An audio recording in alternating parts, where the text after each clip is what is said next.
여호와께서 모세에게 이르시되 내가 죽을 기한이 가까웠으니 여호수아를 불러서 함께 회막으로 나아오라. 내가 그에게 명령을 내리리라. 모세와 여호수아가 나아가서 회막에 서니 여호와께서 구름 기둥 가운데에서 장막에 나타나시고 구름 기둥은 장막 문 위에 머물러 있더라. 또 여호와께서 모세에게 이르시되 너는 내 조상과 함께 누우려니와 이 백성은 그 땅으로 들어가 음란히 그 땅의 이방 신들을 따르며 일어날 것이요 나를 버리고 내가 그들과 맺은 언약을 어길 것이라. 내가 그들에게 진노하여 그들을 버리며 내 얼굴을 숨겨 그들에게 보이지 않게 할 것인즉 그들이 삼킴을 당하여 허다한 재앙과 환난이 그들에게 임할 그때에 그들이 말하기를 이 재앙이 우리에게 내림은 우리 하나님이 우리 가운데에 계시지 않은 까닭이 아니냐 할 것이라. 또 그들이 돌이켜 다른 신들을 따르는 모든 악행으로 말미암아 내가 그때에 반드시 내 얼굴을 숨기리라.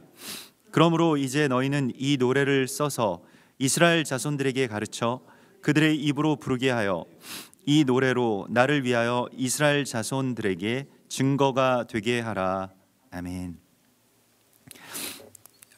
이번 주에 이 바이엘렉의 말씀을 통해서 하나님께서는 우리에게 그리고 그가 가서라고 하는 어떤 옮김, 또 변화, 또 새로운 단계에 대한 말씀을 주십니다. 그리고 우리가 움직이는 것, 또한 우리가 다음 단계로 나아가는 것, 또 그것을 위해서 앞서 가시는 주님을 우리에게 보여주십니다. 그래서 먼저 가셔서 그 길을 예비하시고 또 우리와 함께 가시겠다고 말씀하시는 그 주님의 동행하심에 대한 약속이 이번 주의 말씀 속에 있습니다.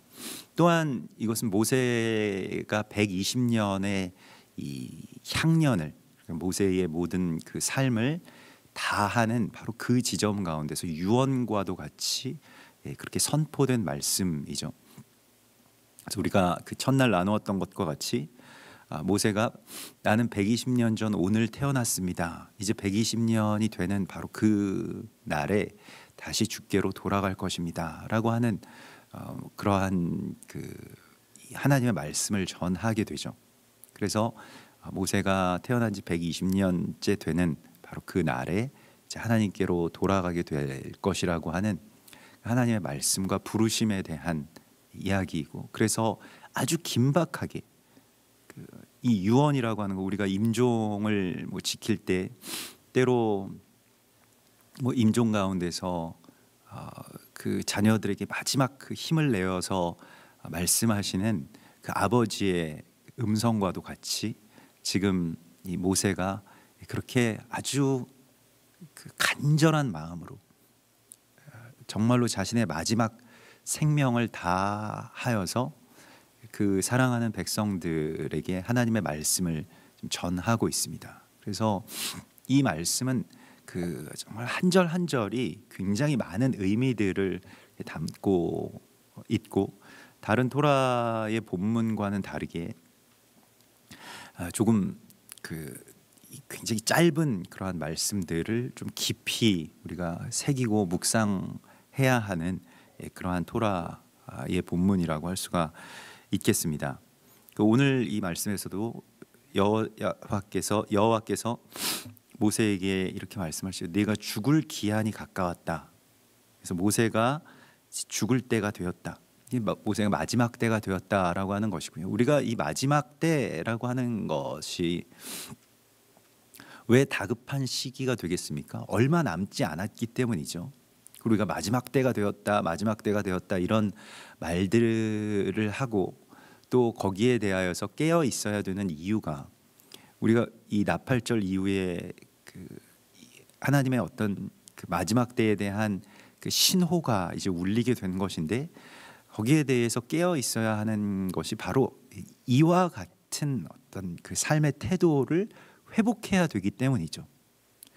우리가 영원히 평생 동안 그냥 이렇게 산다라고 하는 것과 우리가 삶이 얼마 남지 않았다, 나의 삶이 말 그대로 시한부죠. 우리가 다 시한부의 삶을 살고 있습니다. 그게 길든 짧든 그거 우리가 알지 못하고 얼마나 길지 얼마나 짧을지 알지 못하는데도 불구하고 우리가 천년만년 살 것처럼, 그리고 이 세상에서 헛된 것들에 아둥바둥하면서 사는 삶에서 이제 떠나라고 하시는 하나님의 부르심이 마지막 때를 알게 하시는 것이죠.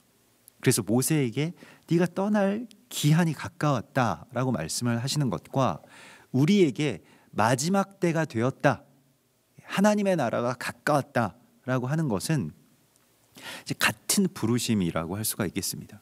그래서 우리도 시한부의 삶을 살아간다라고 하는 그 각성을 해야 합니다.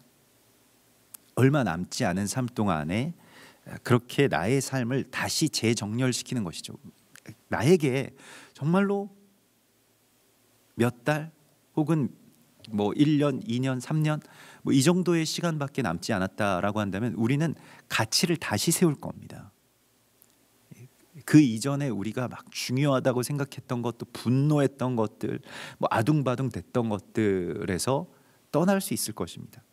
조금 다른 어떤 삶의 그 이야기가 우리 가운데 펼쳐지게 되는 것이죠.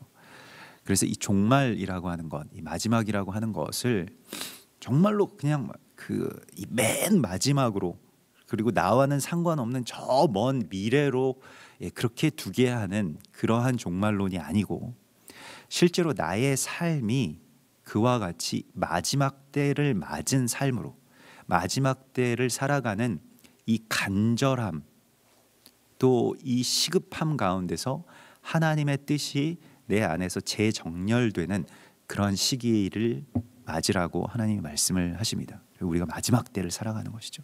이게 종말론적인 삶이라고 할 수가 있겠고요.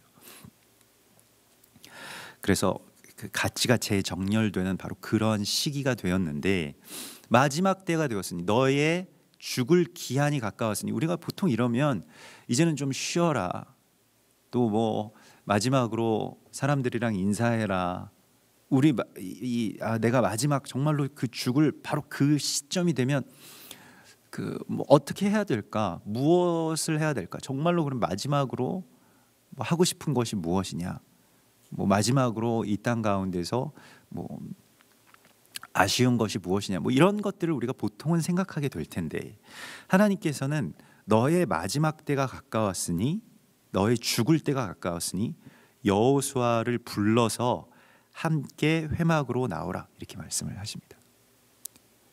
우리가 마지막 때가 되었을 때에 우리가 이 마지막 때를 맞는 그 자세에 대해서 말라기서에서도 우리에게 말씀하신 것과 같이 우리의 마음이 이제 회개가 일어나야 되는데, 그 회개는 하나님을 향한 회개이기도 하지만 이 다음 세대와의 연합을 위해서, 그 다음 어떤 단계, 다음 세대, 다음 사람, 그 함께 연합하여서 주님 앞으로 나아가는 이것이 마지막에 우리의 소원, 또 우리의 성취가 되어야 함을 주님이 말씀하시고 있습니다. 그래서 죽을 기한이 가까웠으니 여호수아와 함께 나오라라고 말씀을 하시면서, 사실은 우리의 삶이라고 하는 것이 영원 불멸 불사의 삶이 아니고, 그것은 그 부활의 삶과는 좀 많이 차이가 있습니다. 그냥 내가 이런 식으로 영원 불사를 얻는다라고 하는 것은 일종의 재앙이죠. 여러분, 우리가 이 기대 수명이라고 해서 지금 이제 100세가 된 시대에 살고 있습니다. 기대 수명이 100세입니다. 뭐 이런 추세로 가다가는 이게 점점 인류의 이 수명이 늘어나기 시작해서 지금 태어나는 아이들 150세까지 산다고 하는데요. 생각해 보십시오. 이렇게 오래 산다라고 하는 것에 대해서 얼마나 많은 근심들이 있습니까? 그리고 얼마나 많은 걱정들이 있고, 실제로도 얼마나 많은 노인분들이 스스로 목숨을 끊습니까? 굉장히 이게 괴로운 이 세상을 더 오래 산다라고 하는 것이 이제 그 불사의 어떤 그 축복이 아닌 것처럼, 참된 생명이라고 하는 것은 소멸의 지점에서 누군가 또 다른 것을 싹 틔우고 한 알의 밀알이 완전하게 죽어서 생명의 열매를 맺는 데에 그 부활의 생명의 가치가 있는 것이죠. 예수와의 부활은 예수와의 영원 불사의 삶으로 이 세상 가운데서 나타나지 않고 예수와의 생명이 곳곳에 주님의 사람들 안에서 다시 싹 틔우고 열매 맺는 것을 통해서 오늘에도 계속해서 임마누엘 하나님께서 부활하시고 있는 것을 우리가 보게 됩니다. 물론 마지막 때에 또 궁극적인 그 부활을 부정해서는 안 되겠습니다만은, 그러나 우리의 삶 속에서 그리스도 예수와의 생명이 나타나고 또 나의 삶의 마지막 그 나의 삶의 소멸을 통해서 이 다음에 누군가가 세워지고 또 그의 생명 가운데 나의 생명이 그렇게 그 깃들게 되는 바로 그 일을 행하라고 말씀을 하시고 있습니다. 그래서 아비의 마음이 자녀들에게로 돌이켜지는 순간, 자녀들의 마음이 아비들에게로 돌이켜지는 마지막 때, 사실 우리도 임종의 시간이 되면, 저도 그 임종 예배를 그렇게 함께 드리다 보면 이제 마지막으로 가족들에게, 아버지에게, 어머니에게 사랑한다고 또 감사했다고 그렇게 말씀드리라고, 그렇게 이 병상에 누워 계신 그러한 이 마지막 지점에 그 아버지에게 말씀하시는 그 자녀들의 고백을 이렇게 간혹 듣습니다. 때로는 여러 어떤 원망이 있을 수도 있고 많은 이야기들이 있었겠죠. 그러나 그 순간만큼은 서로의 마음이 그저 감사와 또 사랑으로 이렇게 연결되는 그런 모습을 우리가 이제 보게 됩니다. 그래서 마지막 때가 되었을 때 이렇게 크게 그렇게 그 섭섭하게 생각했는가, 또 그걸 그 상처라고 여겼는가, 이런 생각을 우리가 하게 되죠. 우리 이 여호수아와 모세가 이제 하나님 앞에 함께 나아가는 이 마지막 때의 모습을 하나님께서 우리 가운데 보여주시면서 우리의 기한이 얼마 남지 않았을 때 우리가 해야 될 일, 또 우리가 성취해야 될 그 연합은, 또 그 다음 세대가 세워지는 것은 또한 나의 소멸을 통해서, 또 나의 마지막을 통해서 누군가의 새로운 생명과 또 새로운 그 권능이 시작되기를 우리가 바라야 합니다. 서로가 죽지 않겠다고, 서로가 내가 살겠다고, 또 내가 옳다고 그렇게 주장하는 이 시대에서는 이 세대와 세대가 서로 원수가 되어버린 이 시대에서 하나님께서 이 마지막 때에 함께 주님 앞으로 나아오라고 하시는 그러한 이 말씀을 우리가 다시 새겨야 함을 보게 됩니다. 그래서 여호수아와 함께 회막으로 나오라, 내가 그에게 명령을 내리리라, 이렇게 말씀을 하시고, 이 회막이라고 하는 것이 이제 그 오헬 모에드라고 해서 회막이라고 번역된 말들은 다 하나님의 특별한 시간의 장막 아래 서라라고 하는 그런 뜻이 되겠습니다. 공간적인 의미보다는 이 오헬 모에드, 모에드라고 하는 것이 절기를 뜻하고요, 하나님이 정한 시간이라는 그런 뜻을 갖고 있기 때문에 그 주님의 시간의 장막 안에 서라라고 하시는 것이고요. 사실 절기 때 우리가 그 안식일부터 시작해서 6월절, 또 나팔절, 대속주일, 초막절 다 절기 때에는 그 자녀들과 함께 주님 앞에 그 주의 장막 안에 이 거하게 되죠. 그리고 나아가게 되고요. 그게 이제 이 말세를 맞는, 또 하나님의 시간에 들어가는 그런 지혜이자 하나님의 뜻이라고 말씀을 하십니다. 그래서 말라기서 4장 5절에서도 종말론에 대해서 보라, 여호와의 크고 두려운 날이 이르기 전에, 그러니까 그 마지막 때에 내가 선지자 엘리야를 너희에게 보내리니 그가 아버지의 마음을 자녀에게로 돌이키게 하고 자녀들의 마음을 그들의 아버지에게로 돌이키게 하리라. 그럼 선지자 엘리야는 누구일까요? 예수와의 길을 예비하는 자라고 성경에 나와 있고, 복음서의 그 모든 문이 다 선지자 엘리야, 곧 세례 요한으로부터 열리게 되고, 그것은 교회가, 우리가 선지자 엘리야의 사명을 가지고 있다라고 하는 것을 분명하게 말씀하십니다. 우리가 주의 길을 예비하는 자들이고요. 그 선지자 엘리야가 뭘 해야 되는 것인지를 분명하게 말씀을 하시고 있습니다. 그가 자녀들의 마음을, 아비들의 마음을 서로에게로 돌이켜키게 할 것이다. 선지자 엘리야를 따로 동떨어진 어떤 슈퍼맨으로 기대하고 기다리는 것이 아니고 우리에게 선지자 엘리야의 몫을 맡겨주신 것이죠. 그게 주의 길을 예비하는 것입니다. 주의 길을 예비한다라고 할 때 이 마음이 서로에게로 돌이켜지는 것을 위해서 우리가 더 깊이 기도해야 됩니다. 어떻게 하면 돌이켜줄 수 있을까? 자녀들의 입장에서는 어떻게 하면 내가 이 아비들의, 이 이전 세대의 마음을 좀 알 수 있을까? 또 그 마음 가운데로 들어갈 수 있을까? 그 절실함 가운데로, 또 그 걱정 속에 담겨져 있는 그 사랑을 내가 느끼는 것이죠. 그래서 서로가 지금 완전히 그 무시하고 또 증오하고 경멸하는 이 세대와 세대의 어떤 갈등 속에서 우리가 서로에게 마음을 어떻게 하면 돌이킬 수 있을까를 정말로 갈망해야 되는 그런 시간 가운데 우리가 있습니다. 그래서 자기만 옳고 또 이 다른 세대는 다 잘못된 길로 가고 있고 잘못된 주장을 하고 있다라고 하는 이 세대의 어떤 큰 비극 속에서 우리가 서로의 마음 가운데로 어떻게 하면 들어갈 수 있을까? 어떤 이 하나님께서 우리 가운데 주신 그 사명이 바로 여기에, 이 마지막 때의 사명이 여기에 있음을 말씀하고 있습니다.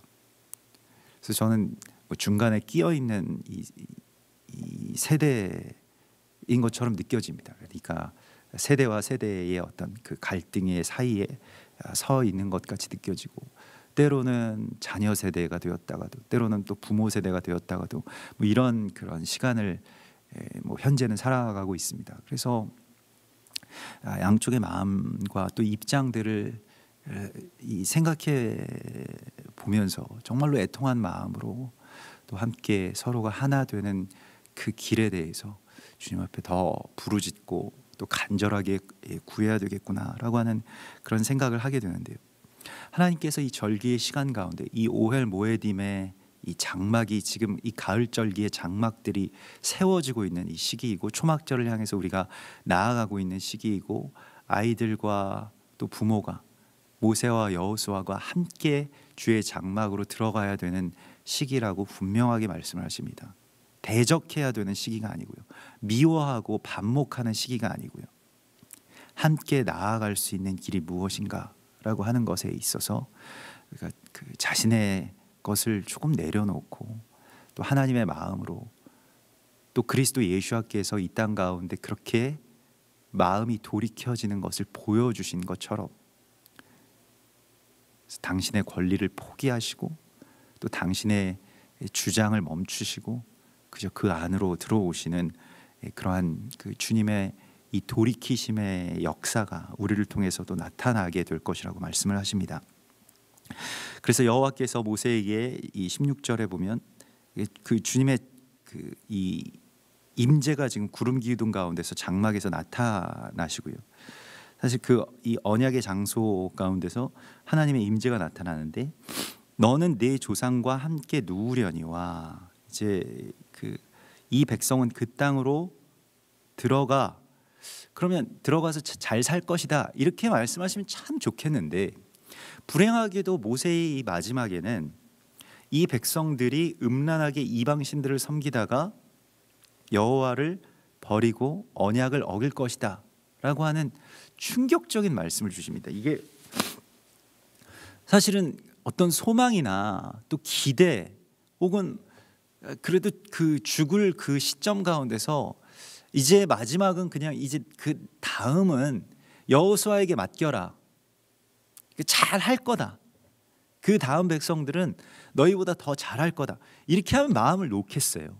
근데 그게 아니고 끝날 거다. 멸망할 것이다. 마음이 여호와에게서부터 이들이 떠나서 음란하게 다른 이방신들을 섬길 것이다. 얼마나 바라지 않았던 그러한 결말이고 바라지 않은 다음 단계입니까? 이게 소망이 아닌 어떤 절망의 언약을 주신다라고 할 때 우리가 적지 않이 당황하게 됩니다. 사실은 그 재앙을 주시고 이런 일들이 일어날 것이라고 하는 말씀을 마지막 때 순간에 듣는다라고 하는 것, 여호수아와 함께 이 말씀을 듣는다라고 하는 것은 얼마나 감당하기 어려운 일이었을까요? 그런데 사실은 성경 곳곳에 구약이든 신약이든 간에 곳곳에 이런 언약들이 많이 나옵니다.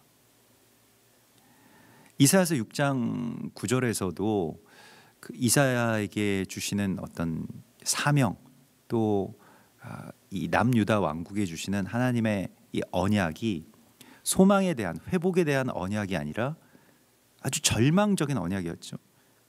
여호와께서 이르시되 이 백성에게 이르기를 너희가 듣기는 들어도 깨닫지 못할 것이요 보기는 보아도 알지 못하리라.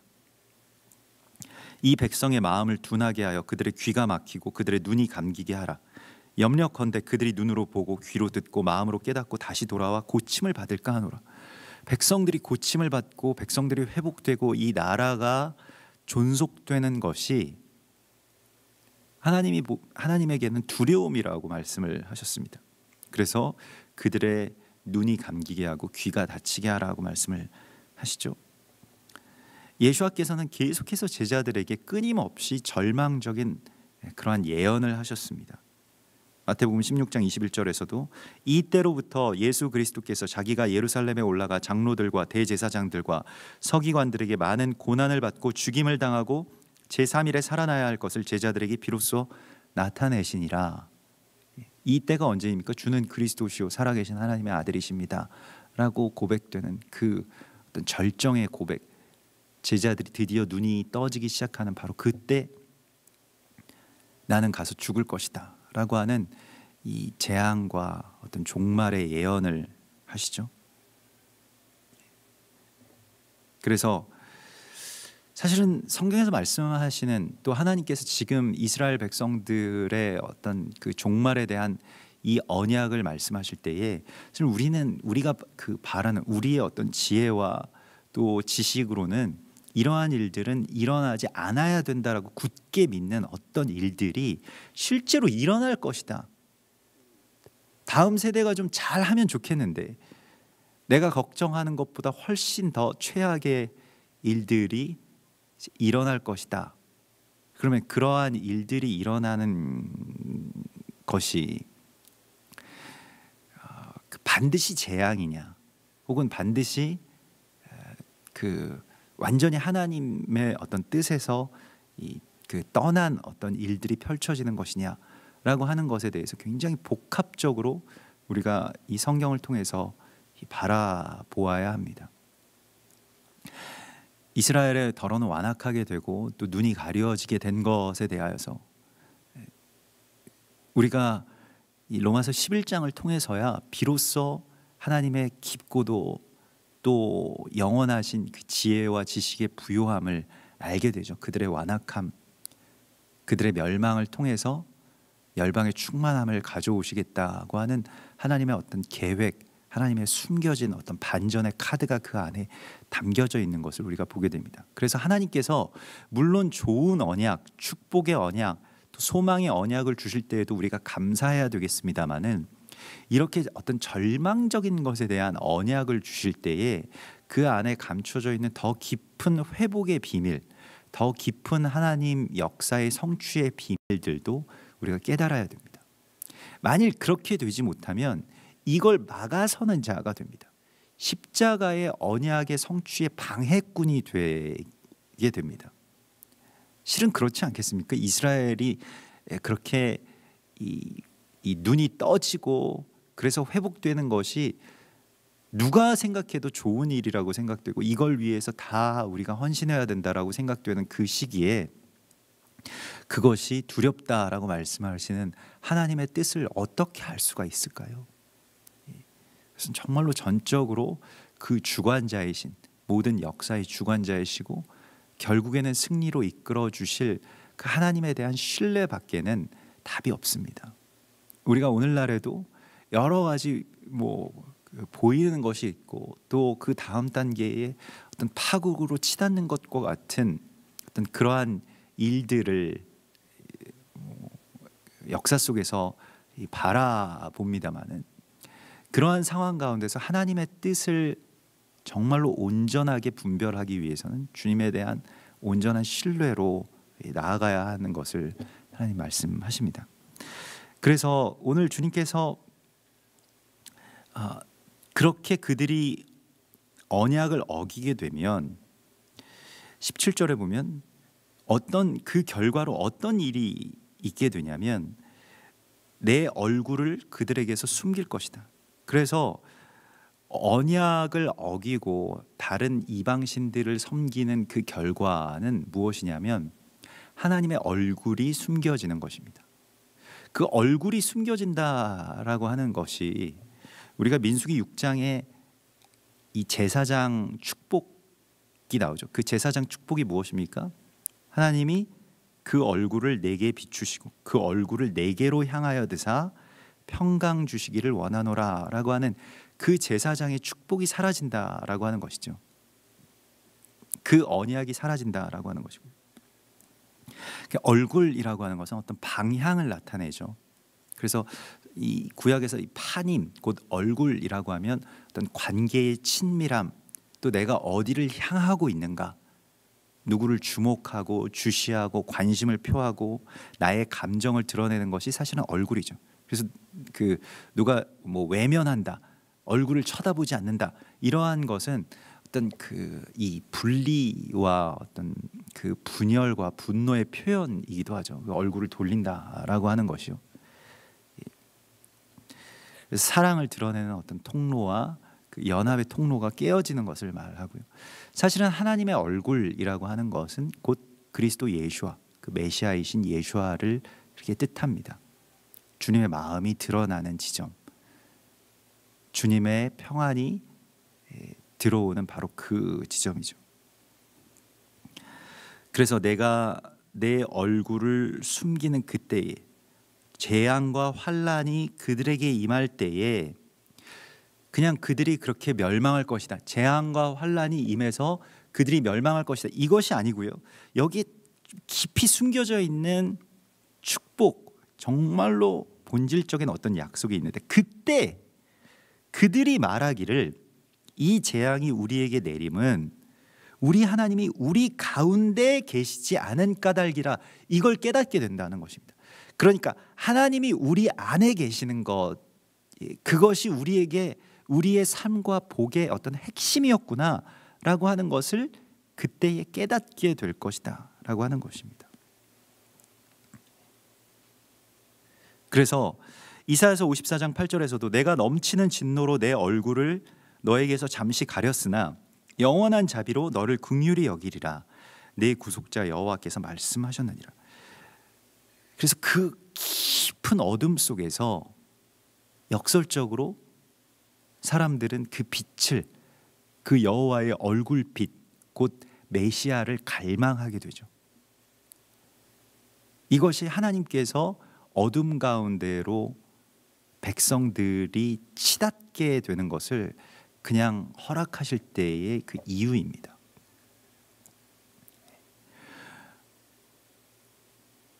오히려 가장 본질적인 것이 무엇인지, 정말로 우리에게 있어서의 보화가, 감추어진 보화가 무엇인지를 알게 되는 바로 그 순간이죠. 주님밖에 없구나, 주님이 내 안에 거하셔야 되는구나 라고 하는 것을 우리가 이제 깨닫게 되는 바로 그 어떤 반전의 순간이 올 것이라고 말씀을 하십니다. 그래서 정말로 간절하게 그 어둠 가운데서 다니엘이 바벨론의 한 가운데에서 그 빛을 발견해냈던 것처럼 우리에게도 그러한 순간이 올 것이라고 말씀을 하십니다. 이 민족에게도 또 다음 세대인 우리의 자녀들에게도 그 시간이 올 것이라고 말씀을 하십니다. 어떻게 그것을 찾아낼 수 있을 것인가? 그게 내가 뭘 어떤 주장해서 뭘 뭐 많이 가르쳐서 그런 일들이 일어나면 참 그냥 순리적으로 그런 것들이 되면 참 감사하고 좋겠습니다만은, 또 어떠한 경우에는 정말 그 바닥을 쳐야, 또 그 어둠 가운데, 정말 깊숙한 어둠 가운데 들어가야 빛을 만나게 되는 경우가 있습니다. 사실 이러한 지점 가운데서 더 간절하게 그것을 이제 발견하게 되죠. 그래서 우리에게 또 이스라엘에게 나타나는 그 배교와 또한 이방 신들을 따르는 그런 배교를 그 바라봐야 되는 어떤 그 믿는 자들의 어떤 탄식, 또 이러한 일들이 실제로 일어날 것이고, 또 그 가운데서 하나님의 구원의 섭리가 이제 시작되는 완전한 어떤 반전을 하나님께서 보여주시겠다고 약속하십니다. 하나님이 우리 가운데에 계시지 않음에 대한 자각, 그것에 대한 탄식이 일어나는 바로 그 순간에 회개와 회복의 시작이 있습니다. 그래서 그 어둠 가운데서 하나님이 우리 가운데 계시지 않기 때문에 이런 일이 있구나, 우리에게 어느 시간부터 주님의 얼굴빛이 사라졌구나 라고 하는 것을 이제 백성들이 깨닫게 될 것이라고 말씀을 하십니다. 그래서 그들이 돌이켜 다른 신들을 따르는 모든 악행으로 말미암아 주님께서 얼굴을 숨기시는 그때에 그들이 깨닫게 되기 위해서, 어느 시간이 되면 그것을 돌이키게 되는 것을 위해서 오늘 19절에 이제 너희는 이 노래를 써서 이스라엘 자손들에게 가르치라, 그리고 입으로 부르게 하라. 그래서 노래를 가르쳐 주죠. 이것이 모세의 노래가 되겠습니다. 나중에 이 느헤미야 8장에 성전이 재건되었을 때 백성들을 다 불러 모아서, 우리가 어제도 그 백성들을 모으라라고 하시는 하나님의 말씀을 그렇게 보게 되는데요. 그런데 그러한 시간 가운데서 이제 하나님께서 말씀하시는 이 언약을 백성들이 기억하게 되는 바로 그 지점에서 이 노래가 중요할 것이다. 그래서 이 노래를 지어서 부르게 하라. 이것이 모세의 노래가 되게 하라라고 말씀을 하시죠. 이것이 신명기이고 이것이 율법이고 이것이 토라입니다. 노래가 되는 것이죠. 노래는 어떤 감추어진 그러한 그 비밀의 코드가 됩니다.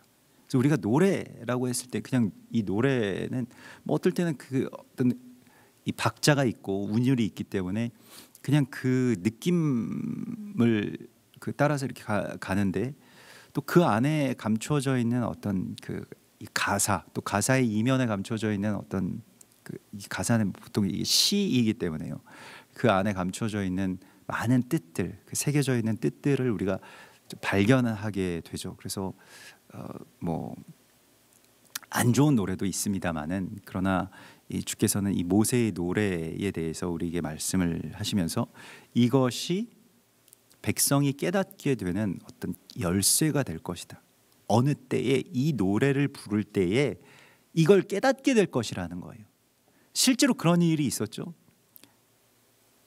그 시편 137편에서 우리가 바벨론의 여러 강변 거기서 앉아서 시온을 기억하며 울었도다. 그래서 우리를 사로잡은 자가 거기서 우리에게 노래를 청하며 우리를 황폐한 자가 기쁨을 청하고 자기들을 위하여 시온의 노래 중 하나를 노래하라 할 때에 우리가 그 노래를 부르면서 울었다라고 그렇게 기록되어 있죠. 그 노래입니다. 그 마지막 때에 부를 노래. 느헤미야서에서도 백성들이 이 신명기서의 말씀, 이 노래를 들었을 때에 울죠. 다 함께 웁니다. 마음에 돌이켜짐이 있게 되는 것이죠. 이것이 모세의 노래의 핵심입니다. 회개가 일어나게 되는 것이죠. 우리에게 지금 가장 필요한 것은 자기 회개입니다. 자기 마음의 돌이켜짐이고요. 주님 앞에 이 간절한 돌이킴의 그 간절함이 회복되는 그 지점에 모세의 노래가 있습니다. 요한계시록 15장 3절에 마지막 때의 성도들이 부르는 노래, 두 노래가 있죠. 하나님의 종 모세의 노래. 그것은 사실 같은 노래이기도 한데요. 이것은 마치 그 앞의 노래와 또 후렴의 노래가 같이 만나게 된 모세의 노래와 어린 양의 노래를 불러 주 하나님 곧 전능하신 이시여 하시는 일이 크고 놀라우시도다. 만국의 왕이시여 주의 길이 의롭고 참되시도다 라고 하는 그 모세의 노래를 부를 것이라고 말씀을 하시죠. 노래라고 하는 것은 말을 넘어선 말이고요. 생각을 넘어서는 생각입니다. 정말로 간절함 가운데서 이 노래를 부르게 하라. 노래를 부른다라고 하는 것은, 말이 노래가 된다라고 하는 것은 정말로 간절한 어떤 이 뜻이 그 안에 있죠. 우리가 말로 다 할 수 없을 때 노래를 하게 되고요. 말의 어떤 한계 가운데서 이제 노래가 나오게 되는 것인데, 또한 지속 혹은 기억을 위해서 이 노래를 지어 부르라고 말씀을 하십니다. 이것이 말씀이죠. 하나님의 말씀. 그래서 이스라엘 백성들이 바벨론에서 이 노래를 필사적으로 붙들죠. 그리고 부르기 시작하고요. 그것이 토라이고 또 토라 포션의 어떤 전통이 됩니다. 그래서 바벨론에서부터 시작된 이 토라 포션, 하루에 이 말씀을 마치 노래처럼, 이게 곡조를 여기다 붙여가지고요, 노래를 부르는 것처럼 이 말씀을 그렇게 같이 부르고 읊조리고 우리 안에 다시 당신의 얼굴빛을 회복해 주십시오. 제사장 아론의 축복이 이 민족에게 다시 회복되게 해주십시오 라고 하는 그 간절한 기대, 또 간절한 회개에서부터 하나님의 역사가 시작될 것이라고 말씀을 하십니다. 우리에게 오늘 그 모세의 노래가 우리 안에서 참 노래로 흘러나오게 될 것을 믿습니다. 같이 기도하겠습니다. 하늘에 계신 우리 아버지시여, 이름이 거룩히 여김을 받으시오며 나라의 마옵시며 뜻이 하늘에서 이룬 것 같이 땅에서도 이루어지이다. 오늘날 우리에게 일용할 양식을 주옵시고, 우리가 우리에게 죄 지은 자를 사하여 준 것 같이 우리 죄를 사하여 주옵시고, 우리를 시험에 들게 하지 마옵시며 다만 악에서 구하옵소서. 대개 나라와 권세와 영광이 아버지께 영원히 있사옵나이다.